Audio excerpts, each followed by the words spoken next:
आप सभी का हमारी धरोहर में स्वागत है। आज मैं आपके लिए लेकर आई हूँ एक बेहद लोकप्रिय कहानी गुल की बन्नी, जो कि धर्मवीर भारती द्वारा लिखी गई है। तो चलिए सुनते हैं इस कहानी का संक्षिप्त वर्णन। यह एक ऐसी कुबड़ी गुलकी की कहानी है जो कि घेघा बुआ के चौतरे पर बैठकर तरकारियां बेचकर गुजर बसर स्वयं करती है।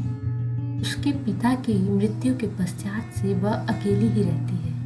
उसके पति मनसेधु ने उसे छोड़कर दूसरा ब्याह कर लिया। वास्तव में गुलकी का उबड़ उसके पति की ही देन है। 25-26 की उम्र में ही झुर्रियों से भरे चेहरे और झुककर चलने के कारण वह बूढ़ी नजर आने लगी। मोहल्ले भर के बच्चे उसकी दुकान के पास दिन भर खेलते और गुलकी का मजाक भी उड़ाते थे।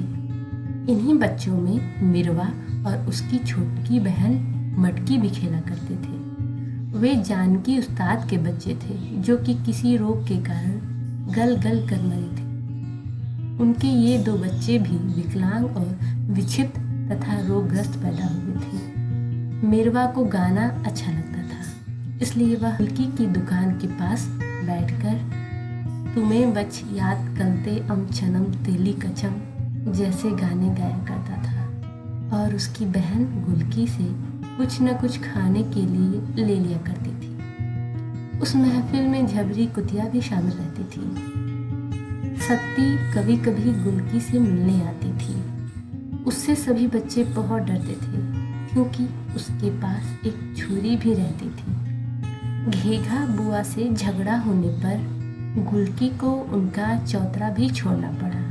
लगातार भारी बारिश से उसका घर भी गिर गया। तब वह सत्ती के साथ उसी के घर में रहने लगी। सत्ती ने बुआ का 5 महीने का बाकी किराया भी चुका दिया।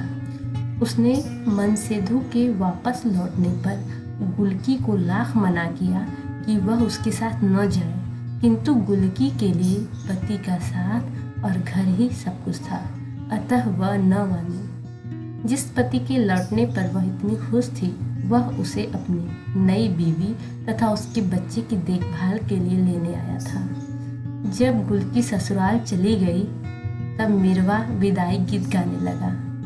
बन्नो डाले दुपट्टे का पल्ला, मोहल्ले से चली गई रामा।